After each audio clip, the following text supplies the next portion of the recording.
Hello everyone and welcome to Spunky Girl Paper Co. Today we're going to be making a card using May Made It stamps and Do Crafts dies. I'm going to start out by cutting down a piece of white cardstock to be the front of my card. So I will be cutting it down to 4 by 5 1/4.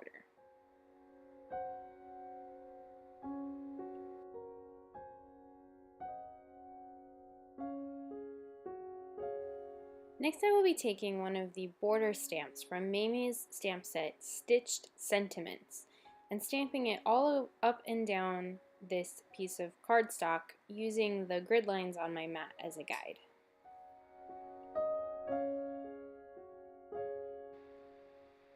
You may notice I'm cleaning the stamp off in between every single time I stamp it. I don't want to get an excess buildup of ink in any of these intricate areas of the stamp.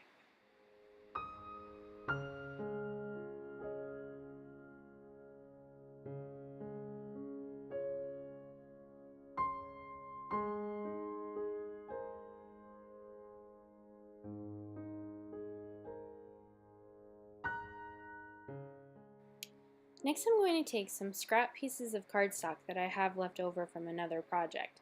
And I want to just take some basic Crayola markers and color them all up.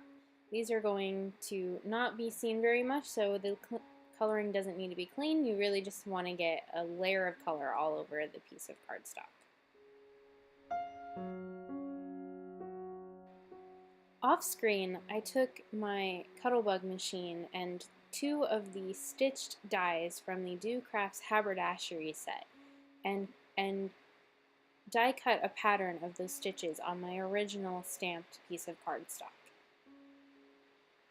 We want to take these pieces of colored cardstock and cut them into strips to arrange them in a rainbow pattern behind the holes that the die cutting left.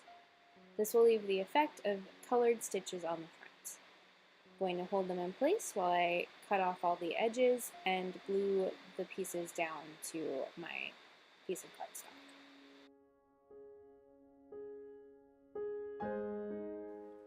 Next I'm going to be stamping the Home Sweet Home sentiment from May's Stitched Sentiments set in Versamark ink, and I'm going to heat emboss it in gold embossing powder.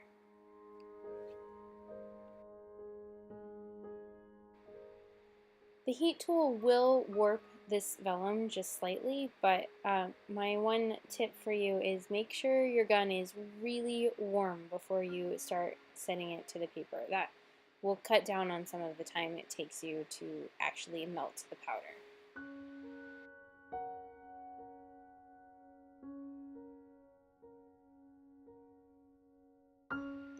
Next I'm going to take this really old Creative Memories oval cutting shape, not really sure what you should call it, and cut out this sentiment in an oval shape.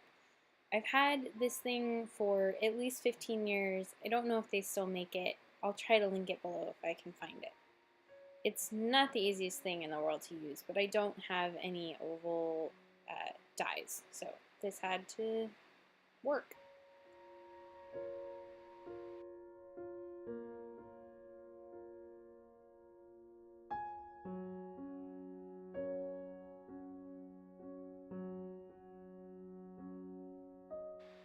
Next I'm going to cut the same shape out, but slightly smaller using one of the other blades in that set out of a Genevieve Designs muted background sheet that I just printed out.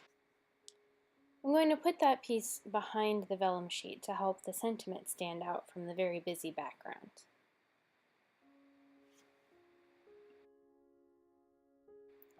It still felt like the card wasn't really working to me, so I decided to cut this dress form shape out of a scrap of old graphic 45 paper that I had, and I really think that will bring the whole card together.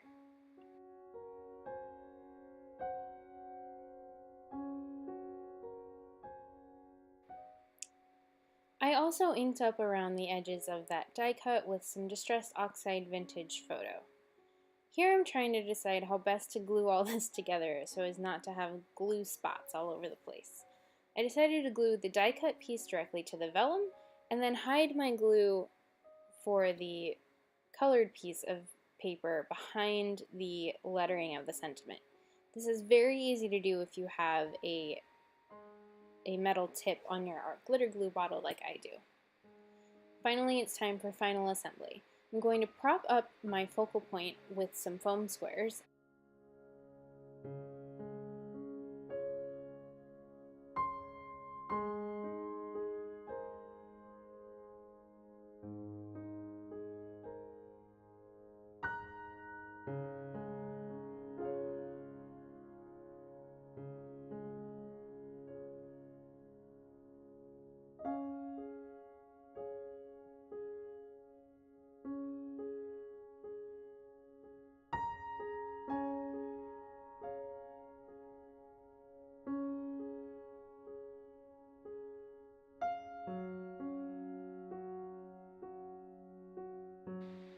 Finally, it's time to attach everything to an A2 top folding card.